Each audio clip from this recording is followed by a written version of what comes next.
Hi everybody, I'm Gwen. I'm Wendy. Welcome to Farmworker Chronicles.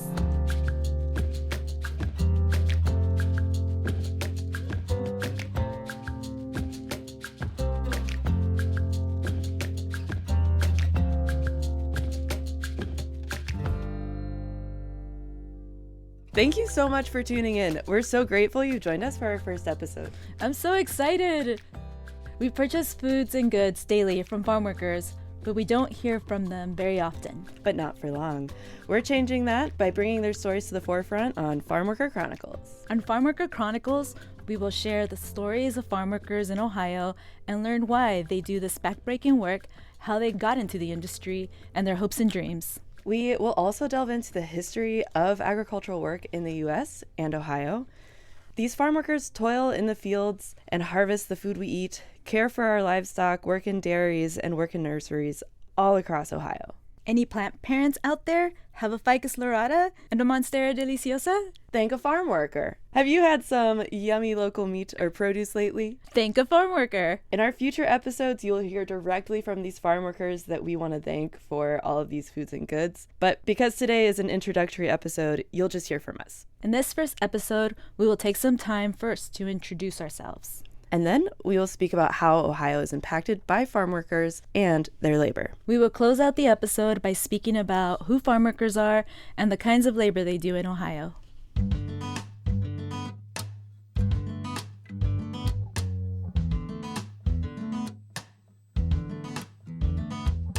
First, a bit about us. Wendy, why don't you start? I'm Wendy Aviña, the daughter of immigrant parents from Mexico. My dad was a farm worker, as well as my two abuelitos, which means grandfather in Spanish.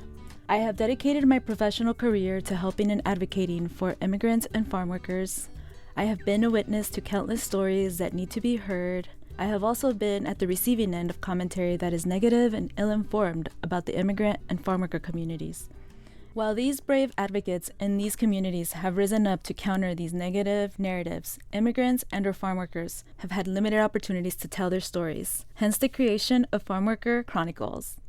So Gwen, who are you? Well, I'm Gwen Short. My parents grew up in the Dayton area, and so did I. And while my parents are not immigrants, both of their families immigrated to the United States at some point in search of freedom and a better life. As for farm work in my history, my mother's family, before they walked to the Dayton area from eastern Appalachia in Kentucky, they were miners and farmers.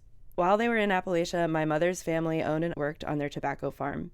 When I was growing up, I heard about the tobacco farm and how the community in the area uplifted and supported one another as they could. I was taught that if you saw a community member struggling or facing challenges and you were in a position to help, then you helped. I took that lesson to heart, and it is part of what has led me to my role as a lawyer for Advocates for Basic Legal Equality. I don't have nearly as much experience engaging with farm workers as you do, Wendy, but I am curious about farm workers in Ohio, their experiences, their stories, and their lives. So if you are out there listening and this sounds like you, somebody who doesn't know a lot about farm workers in Ohio but wants to learn, then welcome to our podcast. We can learn and explore these things together.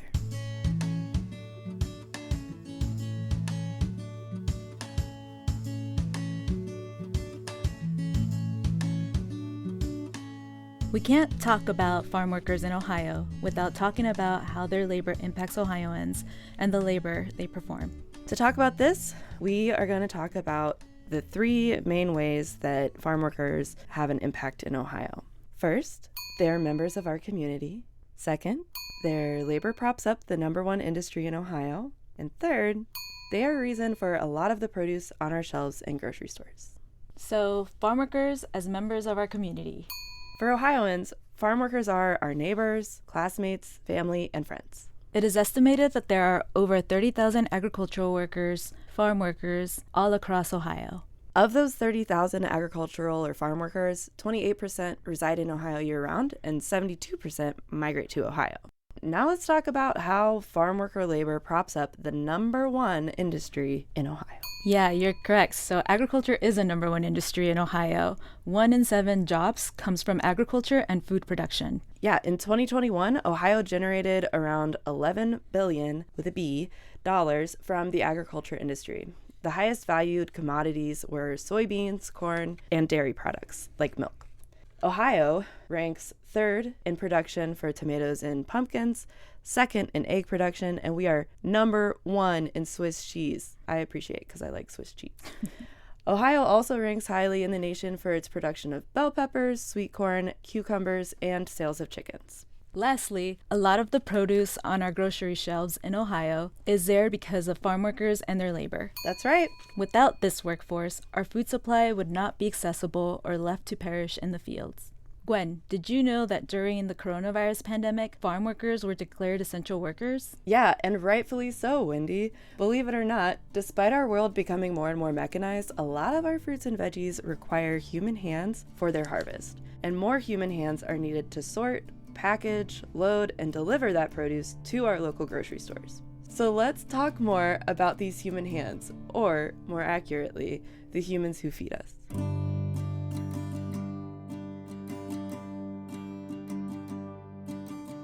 Let's close out the show by talking about two things. First, who are farm workers? And second, what is their labor? Let's start off with some terminology. First, there are a few terms to describe farm workers. Some are migrant, some are year-round, domestic, H2A, or seasonal. A year-round worker tends to be an individual who milks cows at a dairy farm. A seasonal worker is an individual that works in food processing from July through November and/or harvests seasonal crops. There are domestic workers, which is another word to describe a U.S. worker regardless of U.S. citizenship and immigration status. And we also have a migrant worker, which travels to a state from another state or country to work in crop work. Yeah, and a more specific kind of migrant worker is an H2A worker. These individuals travel to the U.S. with a temporary non-immigrant visa known as an H2A visa. They travel here to work in the agricultural industry in jobs that typically last 10 months or less and are tied to a single sponsoring employer. Before these workers are permitted to enter the U.S.-based employer must demonstrate to the Department of Labor that they have tried and were unable to find U.S. workers to meet their labor needs before these workers arrive. Now that we have some terminology, let's talk demographics. To talk about who farm workers are, we are sharing some demographics and information about their quality of life from a recent assessment that we will share in our credits. So we're going to kind of like ping pong back and forth with some quick demographics for y'all. So first up is age. 65% of farm workers are 25 to 44 years old, and 21% are 18 to 24 years old in Ohio. 2/3 identified as male and 1/3 as female. 43% reported that they were married, and 41% reported they were single. As far as race and ethnicity goes, 99% identified as Latinx or Hispanic, 1% identified as Black, African, or African American. The assessment also found that as far as highest level of education for farm workers in Ohio, 60% had some amount of high school, and 21% had a high school diploma or a GED. This Ohio-specific assessment is recent, but the demographics of farm workers change throughout time. Yeah, that's completely right. While today's ag workforce is mostly immigrants of color, the first farm workers in the U.S. were enslaved Africans and indigenous people, as well as indentured servants. So now let's talk about quality of life for farm workers, which was also measured by the assessment in which we reported demographics. One note that caught our eye from a focus group, which reported that migrant and seasonal workers may often endure poor working conditions and unfair treatment.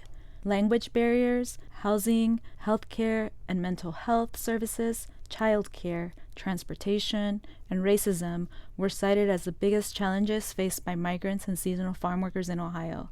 Participants shared that they were most worried about the mistreatment of workers by employers and their hesitance to disclose poor working conditions, fear of deportation, losing their permits to work as H2A workers, or loss of income needed to support families in desperate circumstances in their home countries.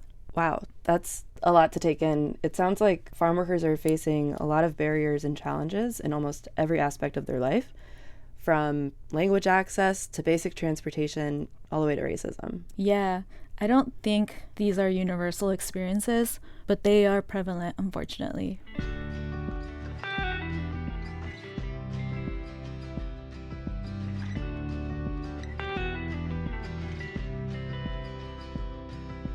Let's get into the labor, the work that farm workers perform day to day that puts food on our shelves. Wendy, would you say that this work, agricultural work, is just a breeze, like you're frolicking through the field on a nice spring day? Not at all, Gwen. It's very labor intensive and long hours. Right, their work hours are anywhere from 8 to 12 hours, if not more. The work is repetitive, lots of stooping and squatting, heavy lifting, while exposed to the elements such as heat, rain, and cold temperatures. Farm workers in Ohio work in the fields, planting, cultivating, harvesting crops. They also work in packing houses, greenhouses, nurseries, and sod farms. They milk cows, take care of swine, work in slaughterhouses. Because of all of these different kinds of labor that farm workers do, Ohio produces all sorts of vegetables, fruits, tobacco, hops, apple cider, maple syrup, corn, and much more. Along with all of the kinds of labor that farm workers perform, their wages can vary as well. Wages range anywhere from Ohio's minimum wage, which is $10.10 an hour, to $17.17 an hour.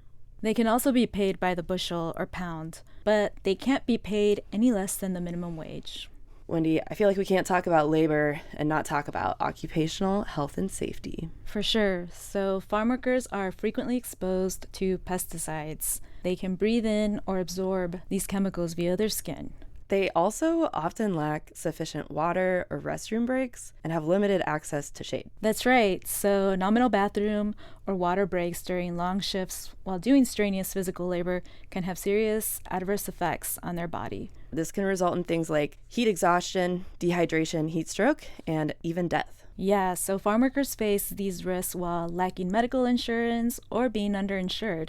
I guess at least workers' compensation coverage laws are pretty favorable to workers in Ohio, right? They have that going for them? Yes, this is true. Unfortunately, though, farm workers are reluctant to file workers' compensation claims due to misinformation or fear of employer retaliation. Even though we have these laws in place to protect workers, those laws aren't effective for farm workers for whom pursuing workers' comp claims might just not be worth the risk. What about housing? We said that 28% of farm workers live in Ohio year-round, but what about migrant farm workers or H-2A workers? Great question, Gwen. So employers who hire foreign labor agricultural workers must provide free housing to these workers. Also, in Ohio, any employer providing housing to 5 or more migrant workers must get the housing licensed.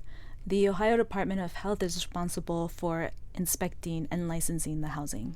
Right, but even though this housing is subject to inspection, we want everyone to know that this housing isn't necessarily what most Ohioans would consider up to par. For example, often workers do not have their own bedroom, and they'll sleep in bunk beds with 4 or so other people in the room. So the housing varies greatly. Larger employer operations such as nurseries have great facilities with large industrial-like kitchens and common spaces for workers.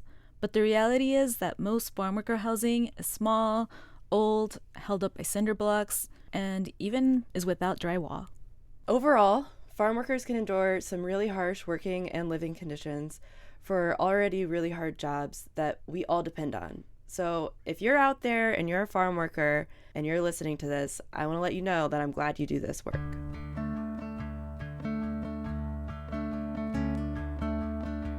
Wendy, what do you want listeners to take away from today's show? Farm workers are just like you and me. They are part of our community. They want and deserve safety, security, shelter, and the freedom to travel for pleasure and work. We also hope that while bringing you these farm worker stories, that you, our listeners, will be open to listening to new perspectives and ideas and join in on the conversation.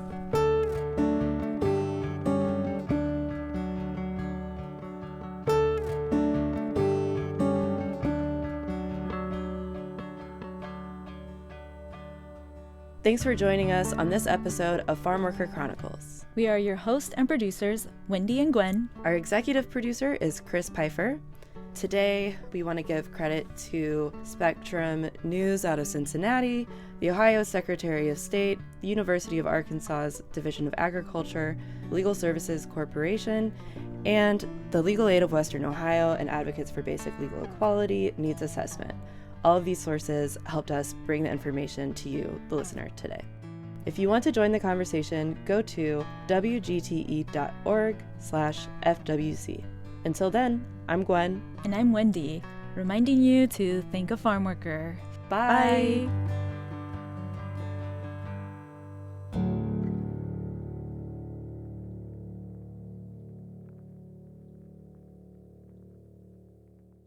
WGTE.